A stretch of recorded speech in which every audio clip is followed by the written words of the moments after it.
Aradhna, and thank you so much for taking the time to do this interview. I've been trying to get you on the podcast for 10 years, so it's quite an honor to be able to sit down and learn from you. And you're in high demand. Not But true, not 10 years, maybe a few months. yeah. But I do admire all the work you do with Leadership Pittsburgh here in our city, and know you've made such a huge impact on so many leaders' lives. And that's what I want to talk to you about today is just leadership. And I am curious, one thing I admire about you is you very quickly, it seems like, developed a lot of influence with leaders in our city. And so, can you just talk about the art of building influence, and what are some things that you've done to build the network that you have in our city and make the impact that you're making? You're very kind. Thank you, Doug, for inviting me for this recording. I don't know if I believe that I have a lot of influence in the city. When I pick up the phone and call someone, my calls get answered. Yes, if that's, I think they're just like they're thinking that they don't want to disappoint me. I don't know. And I don't know if I would say the level of connectivity that I have in the region across the three sectors was built quickly. I mean, everything seems quick when when you look at where you reached, right? I mean, Yeah. yeah, it's been a journey.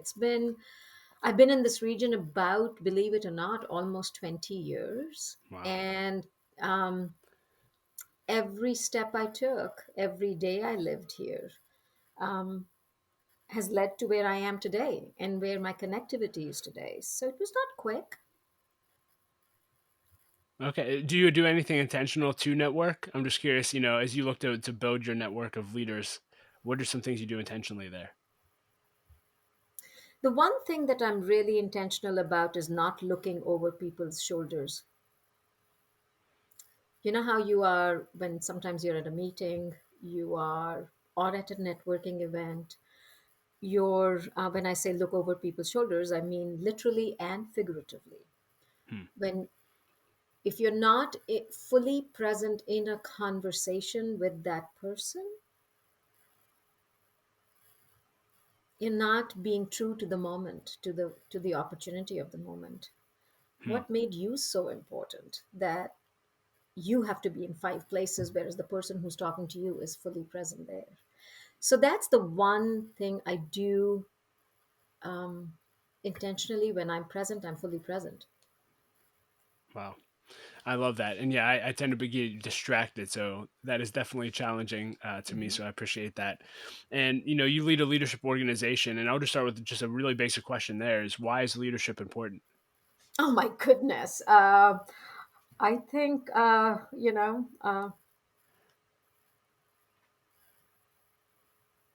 would say the way I think of leadership, it's very important. And the way I think of leadership is through a lens of servant leadership, through a lens of service.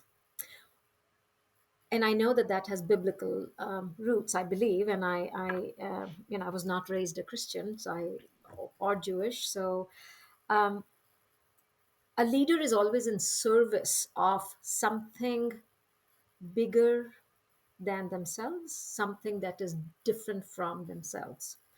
And with that in mind, with that servant leadership concept, it's required through everything.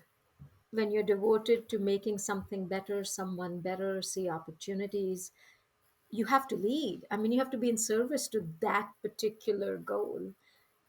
And you're in charge. You are the person because, I mean, as a leader, the only instrument you have to play is yourself Hmm.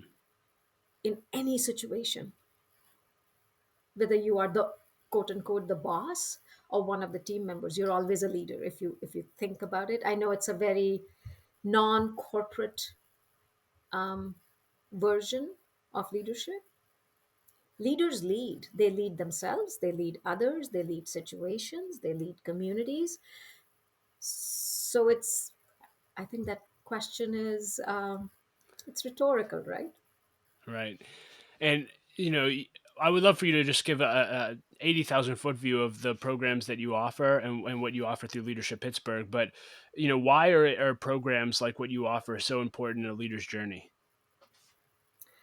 Okay, so you asked about what programs we offer and then why do we believe they're important to a leader's journey. So Yeah. I'll address it in those two parts. So with Leadership Pittsburgh Inc., we are a nonprofit leadership institute based in southwestern Pennsylvania. We have several different programs and we connect with the community in a myriad of ways. The I think the core principles of our programs, whether they are for established leaders, senior leaders, or for emerging leaders, or for military veterans, is we believe in a strengths approach. We believe in connecting strength to strength and strength to opportunity. And we believe that leadership in a community setting matters. If you are a leader, it's your job. Going back to why leadership matters. If you're a leader, it's your job to be looking out for the community where you live, work, play, and where others' children will live, work, and play, not just your own. And the only way you can get to be that kind of a leader, which in my opinion is the true leader who's serving, is by getting to know the community. So, for through all of our programs, there's a very big emphasis on getting to know the region, getting to know the community. As one of my mentors from outside of this region once said, you can't lead a community you don't love, and you can't love a community you don't know. So that thread runs through all of our programs. Did I answer both sets of your questions? Yeah. Yeah, you did. And so, talk to someone who would just be like, I don't know about another leadership program. I hear about those all the time. I don't think I need that. What would you tell that person? Well, if you don't believe in growing and serving, then you do not need our programs. I agree with them. But if they believe in growing, that they are not fully finished yet, if they feel they're fully done and they're fully finished, I would actually say that that's the first way to becoming unleader-like. But anyway, the you're always growing. You should always be wanting to learn. You should always be wanting to say, how else might I serve? How else might I grow? Time is important. How you prioritize your time is important. Our programs are not what I call spectator sport. Hmm. You have a lot of fun in our programs. All of our alumni will tell you that they have a lot of fun. They enjoy learning, they get engaged, make new friends. But if you're looking for a spectator sport, that's not our programs. We are a serious community leadership offering. If you're interested in being a leader in your community, um, and if you're not, that's fine. Yeah. Not fine, but that's your choice. And so, what are the common issues that you see holding people back when they come into your program? I'm sure after all the leaders that you've seen through, do you see commonalities between the things that hold people back from reaching their potential? Um, the most thing that I feel that we have to, the board and I have to constantly fight against is this thing of, I don't have time Hmm. to participate. And which busy people really, I mean, again, time is the commodity that you want to, you can never get back, right? So we understand that. So that's what holds people back from applying. And when someone says, I don't have the time now, or rather, I'm so busy, maybe when I have time, I will apply. And I say that only the very busy people get selected. So when you have time, you may not be able to be get selected. So I know I'm answering a different question than you asked, but what is it that is holding people back from applying? Once they apply and if they get selected and if they participate, nothing holds them back. The only thing that holds people back from reaching their true potential is that thing of looking over the shoulder that we started this interview with when they're not fully present. Hmm.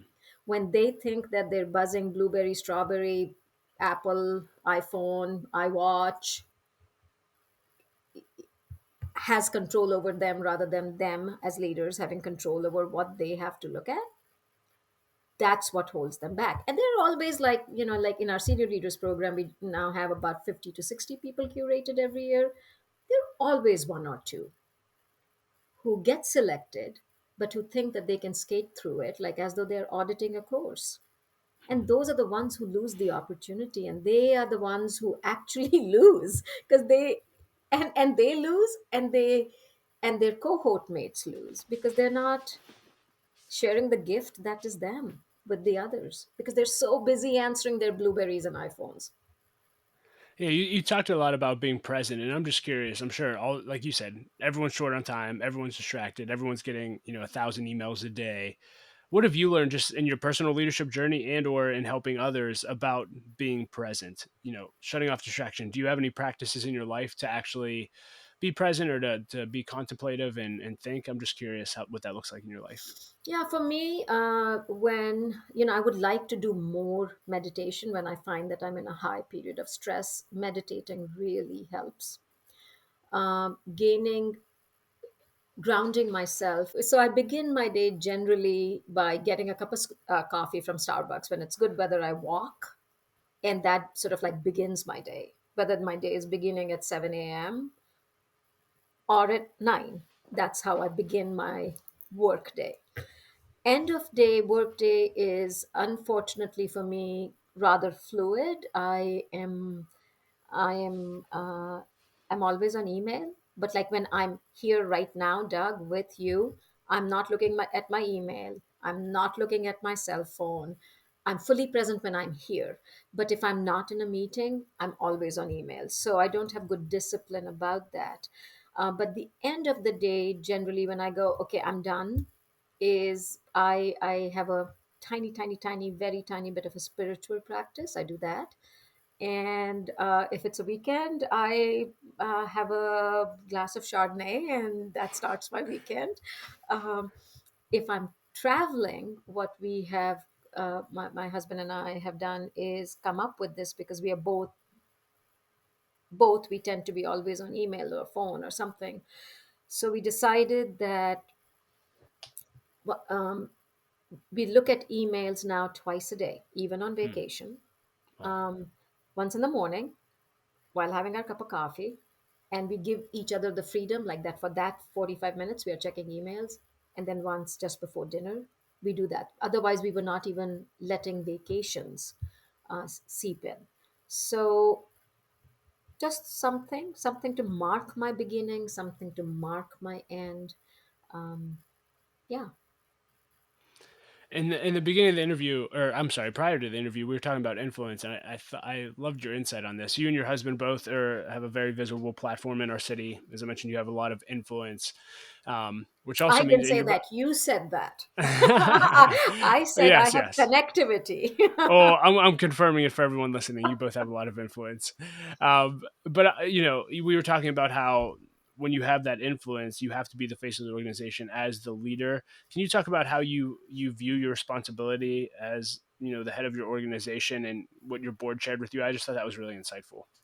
Yeah, so I was a relatively new president and CEO of Leadership Pittsburgh Inc., and those people who know me now might get surprised about this because I'm very comfortable speaking on behalf of the organization. With my board's consent, of course. I used to be like, nah, I shouldn't be up front. Someone else should be up front. I don't want to do that. And my board chair at that time, Mr. Art Stroid, took me aside a couple of times and he said, Aradhna, I see that you are hesitant to do this. It's your job to do it. It's not about you. You represent our organization, and you represent the brand of our organization.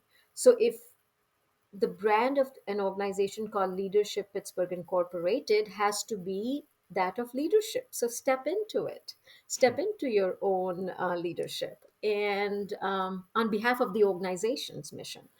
And once I had that reframed for me that that's my job, it is for the purpose of the organization, I started getting very comfortable. Hmm. That it seems like that was a pivotal moment, as far as coaching and helping you become a better leader yourself. I'm just curious, have you had any other moments like that throughout the course of your leadership journey, where maybe a mentor spoke in your life, or a coach, or you got feedback that changed everything for the way that you lead? Oh my goodness, I'm getting feedback all the time. I mean, um, I still invest in my own development because I believe, again, I'm not perfect. Hmm. I'm not perfect.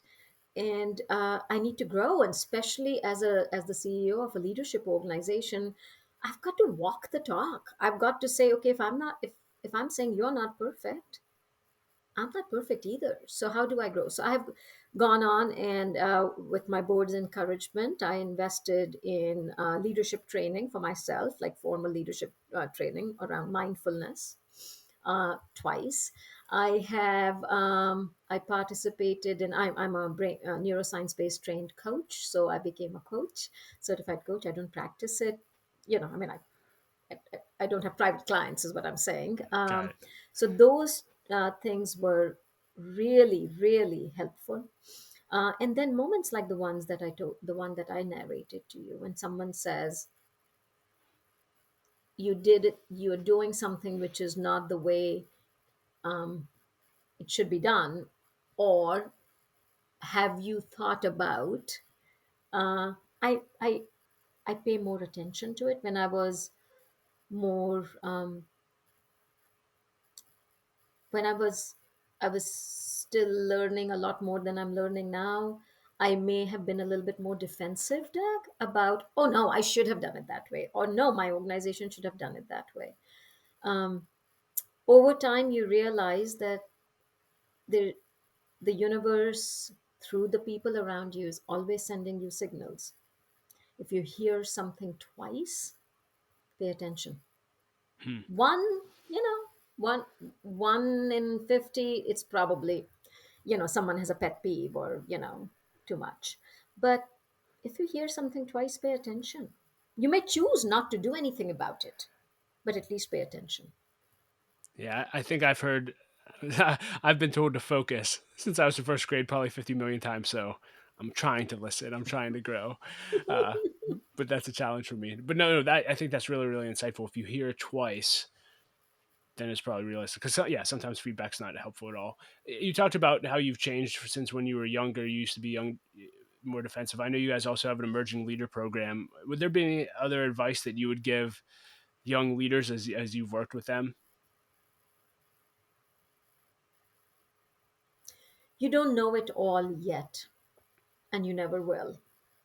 But when I was younger, I'm sure I thought. And you don't and sometimes you can get older and you can still think you know it all. It's not about age. It's You've got to be open to learning. And I have a very strong belief, and that may be because of where I was raised, in humility. In Yeah, um, I would just say you don't know it all, and I would say that to young or old.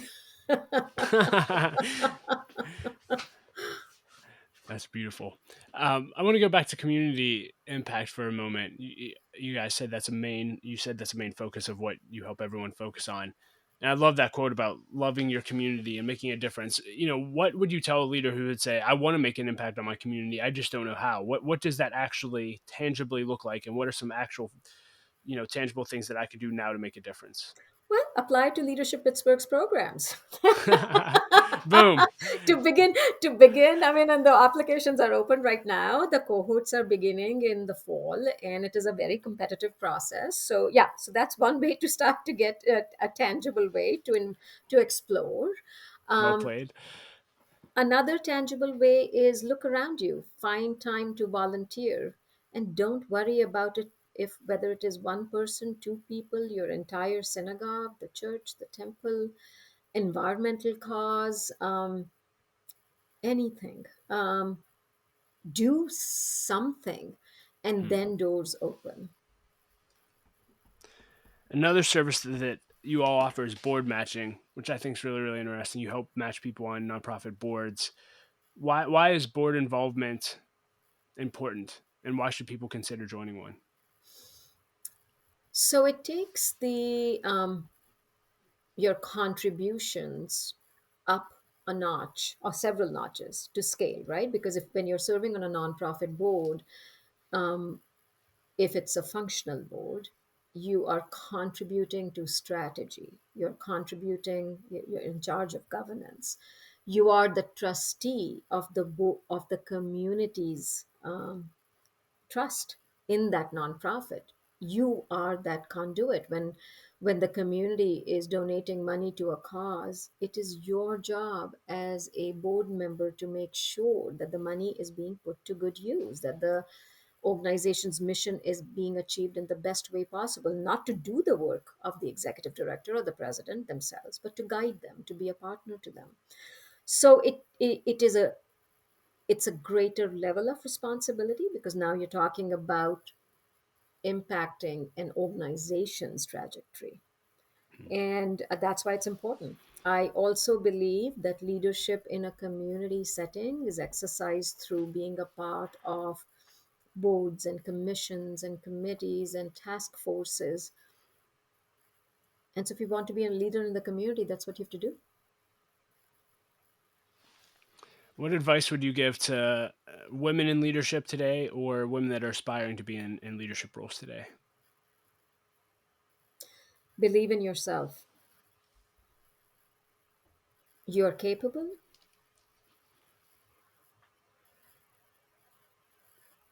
There will be times in life, especially in a woman's life, where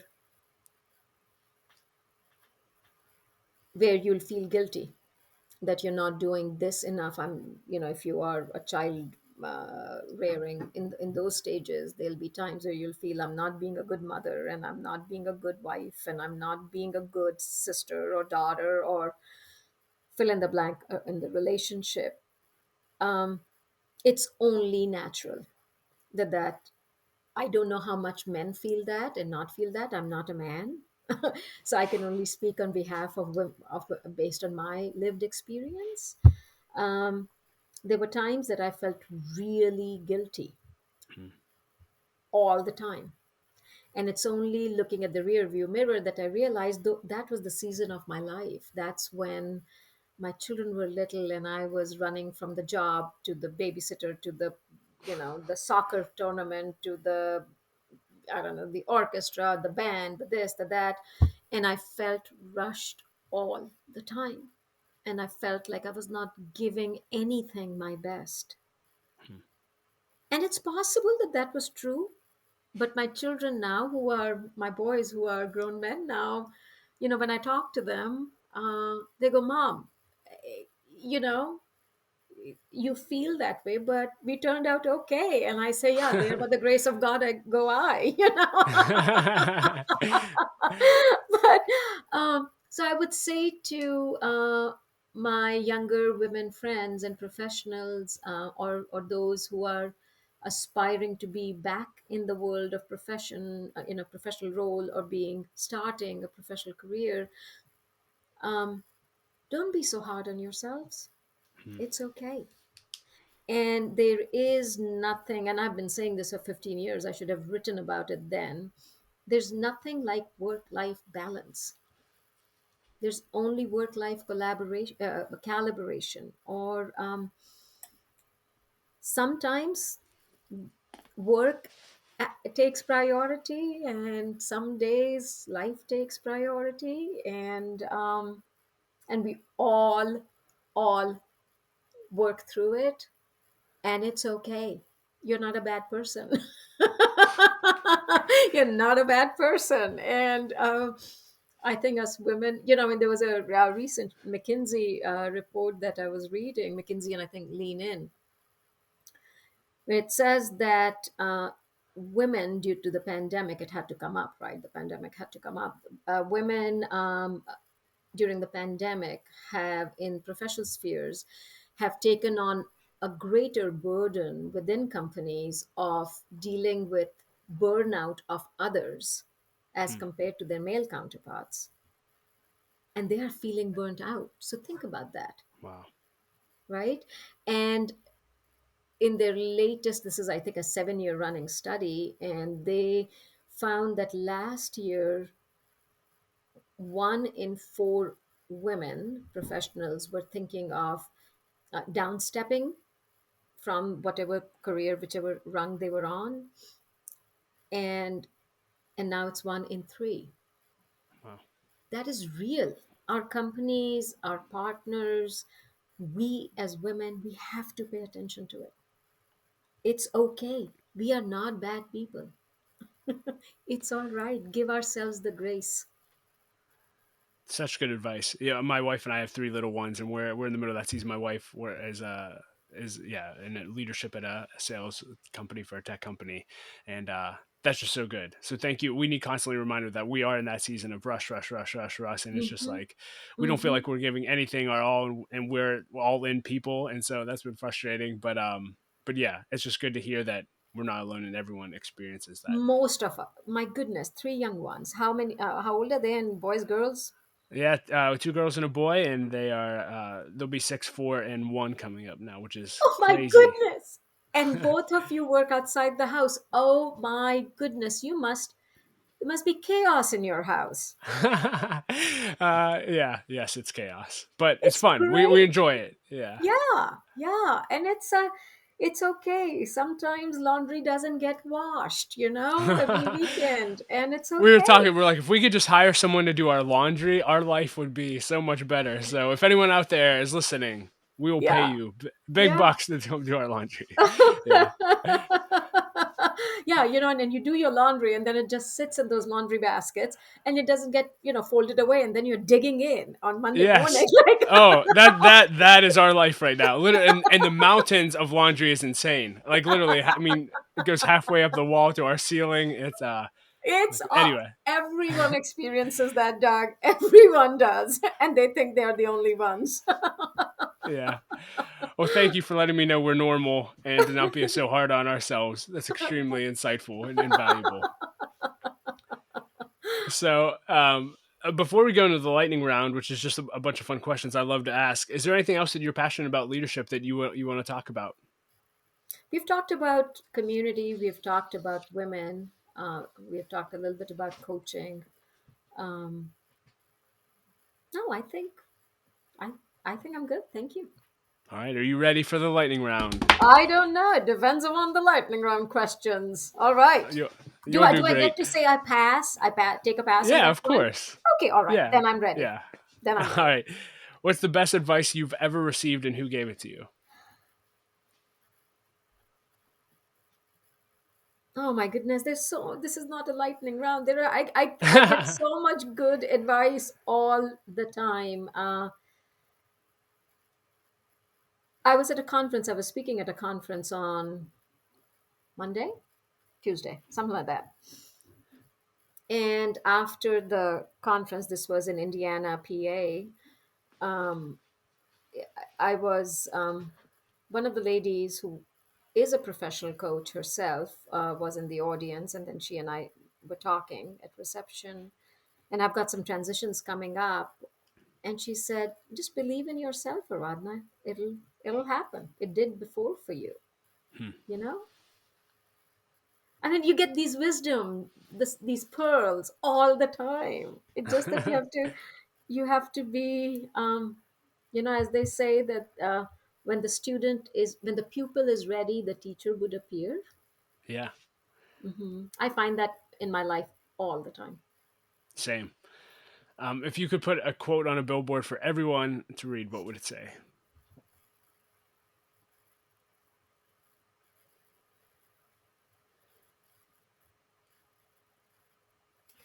Shine like the sun for others.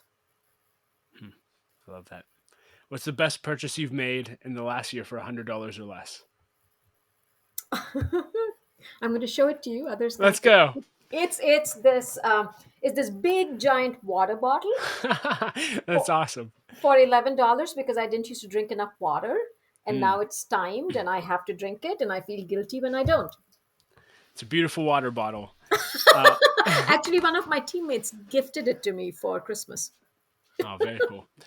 Do you have a book, or maybe two or three if you're a reader, that you find yourself giving away most often to others? The I read a lot all the time. I'm also a big reader of Harvard Business Review, for example. The a book. Gosh, there are just so many. What was the one with little bits? Little bets. Hmm. Little bets. I love that. It's an easy read. Do you listen to podcasts? Hmm. Do you have a favorite podcast or two? American Life. Um, Several of the NPR podcasts I like. What do you wish people knew about your journey that they may not know?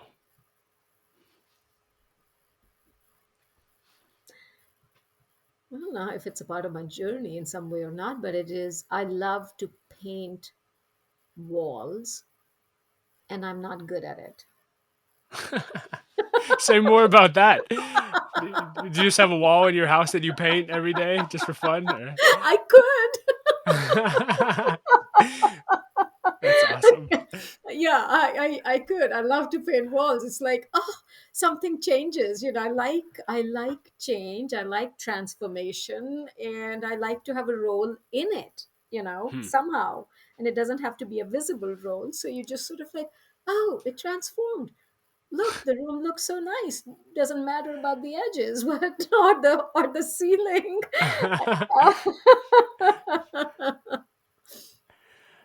Beautiful. What's your greatest challenge right now?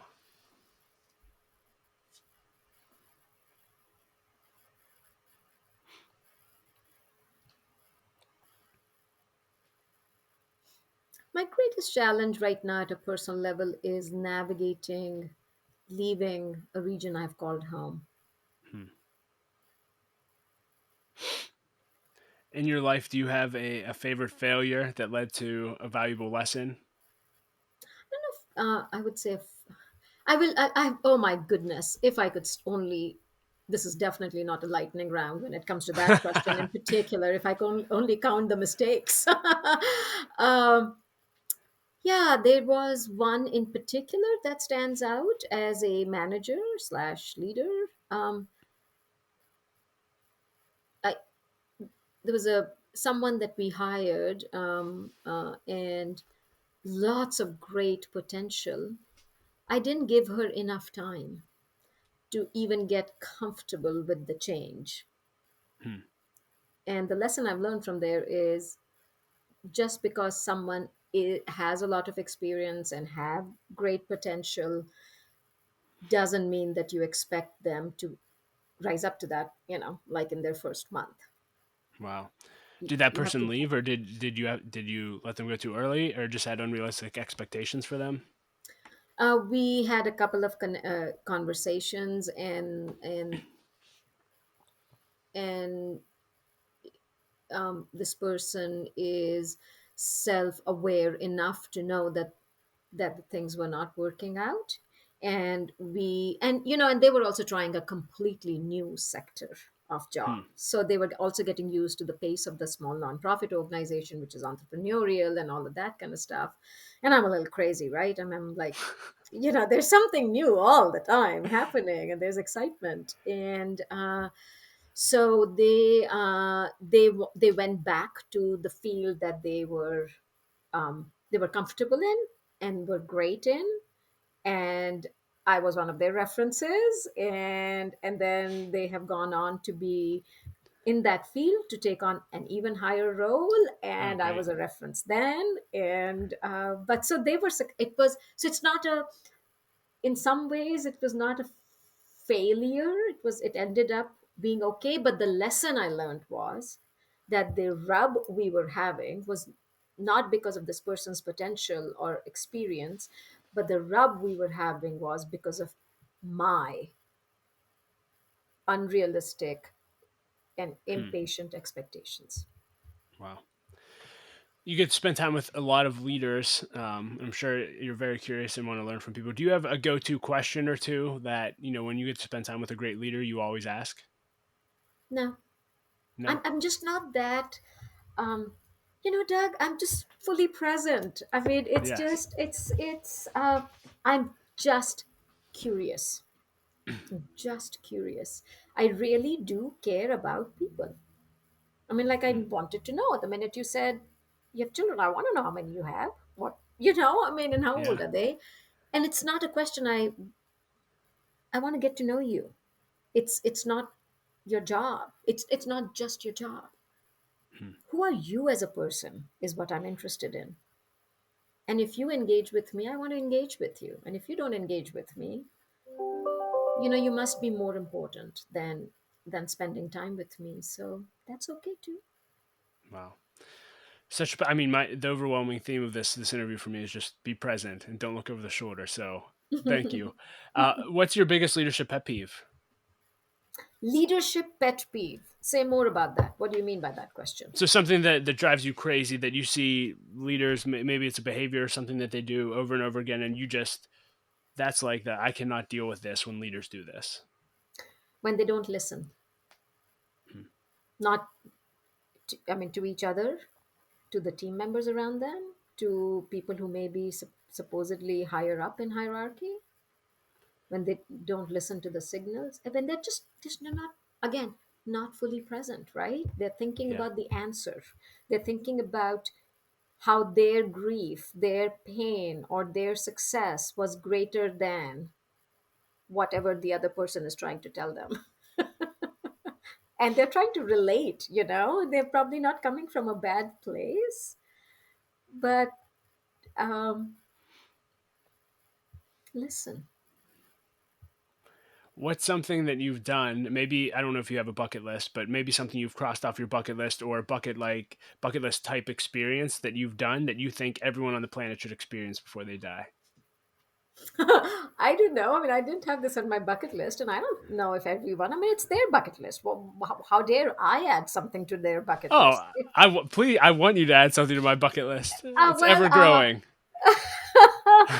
where was I? Where was I? I went on a not Chile. Where was it? And I did the one of the longest zip lines through the forest, like miles. And I was Wow. so scared. I was so That scared. I closed my eyes and in that little bundle, and I said some mantras just to get to the other side, but it was the best experience. That's awesome. Costa Rica. Wow. Mhm. Miles. That's crazy. It was miles long. That's incredible. And you went on one mountain, and then you got on a platform, and then you went to the, oh my goodness, it was, I would do it again, and I would be scared again. Is there film of this? Is there did you have a GoPro on or anything? No, but there's another crazy thing that I did in that same trip with my son when I went like river water rafting, and it was supposed to be like level 2 difficulty, but the storm had come through, and now it was river 4, Oh level man. 4. Gosh, yeah, but so much fun. You're here. Yeah. You live to tell about it. And I guess do you have anything on your bucket list left, or is there any experiences you want to have before you die that are still there? Hmm. I don't know, Doug. I haven't really. I love to travel. Hmm. I love to experience new things. And the world has so much to offer that Yes. I don't know. I really, really don't have a bucket list. Maybe I should, but I don't. I mean, Yeah. there's joy in at every corner. Hmm.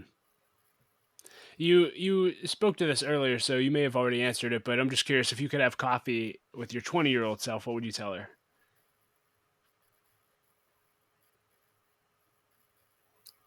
Even though you are a girl, you're worth it. Hmm. And you Anything more picked you a want to very say about that? fascinating age because when you said 20, that's what triggered it for me. Hmm. Hmm. And on the other end of your life, when you get to the end of your life, looking back, what do you want to be remembered for? What do you want your legacy to be?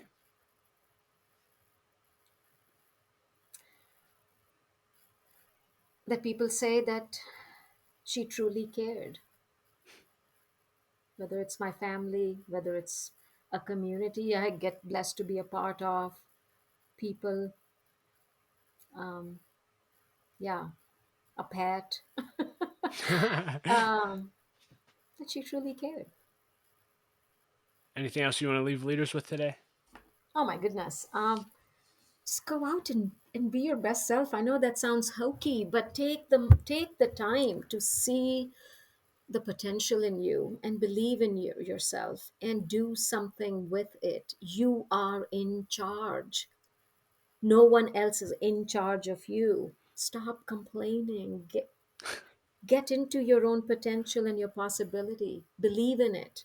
When you hold others responsible, you're giving up your own power. Well, Rhonda, thank you so much for taking the time to do this interview. It was rich, and again, hopefully our paths will cross again. And I can't wait to see what happens in the next season of your life. No, thank you. It's been a joy talking with you. And forget about the mountains of laundry. Just go and enjoy your children and life. And today is Friday. Cook something maybe for your wife. Yeah, that sounds great. Well, thank you, Aradhna. Bye bye, Doug. Thank you again for your time. I really appreciate it. Thank you. My pleasure.